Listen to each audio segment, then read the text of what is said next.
Hello সবাইকে, কেমন আছেন? রাধিকার নতুন একটি ভিডিওতে সবাইকেই ওয়েলকাম। এটা অনেক দিন আগের একটা ভিডিও, মামুনির বার্থডের পর যেদিন আমি বাড়ি এসেছিলাম তার একটা ভিডিও। তো বাসে খুব একটা বেশি ভিডিও নিতে পারিনি, সারাদিন যেহেতু ঢাকায় ঘোরাঘুরি করেছি।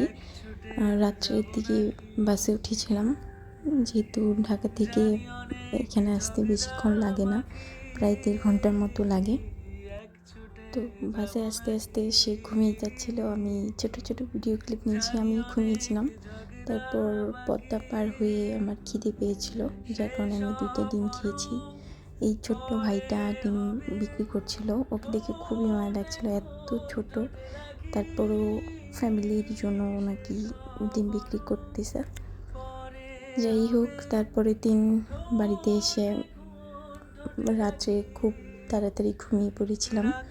তারপর পরের দিন সকালেই যাই আম পাড়তে বাগানে, সেটার ক্লিপ নিয়েছিলাম বেশ কিছু, যেটার ছোট ছোট ক্লিপ আমি রিলসে আপলোড করেছিলাম। বাগানে গিয়ে দেখলাম খুবই বাজে অবস্থা আমের, কারণ সব আমই পাখিতে খেয়ে ফেলছিল। বাগানে চারদিকে ছড়িয়ে ছিটিয়ে ছিল পাখির খাওয়া আম। তারপর আমি আম খুঁজতে লাগলাম, পাকা আম।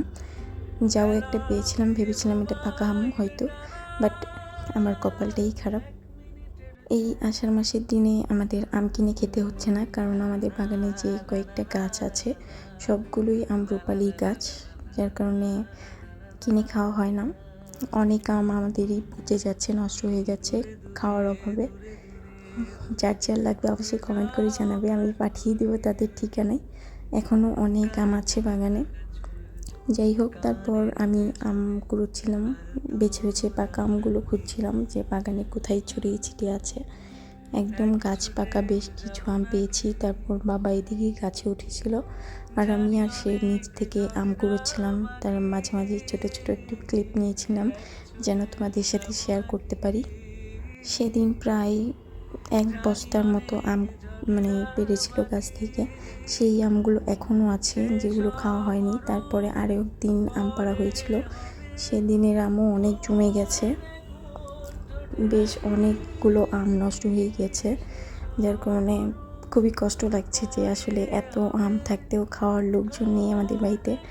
আসলে আমরা 5জনের মাঝখান থেকে একজন তো দূরেই থাকে, উনি তো চাকরির জন্য বাইরে বাইরে থাকে, যার কারণে এতটা খাওয়া হয় না আম।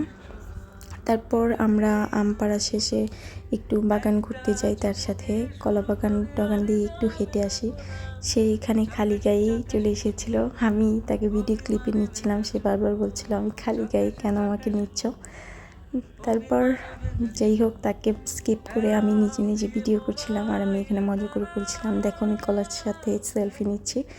এই পুরো কলা বাগানটা জুড়ে অনেক কলা, কলা বাগান, লেবু বাগান, আম বাগান সব বাগানই আছে। মোটামুটি অনেক গাছই আছে আমাদের বাড়িতে, কোনো কিছু কিনে খাওয়া লাগে না, টুকটাক জিনিস বাজার থেকে কিনে খেতে হয়।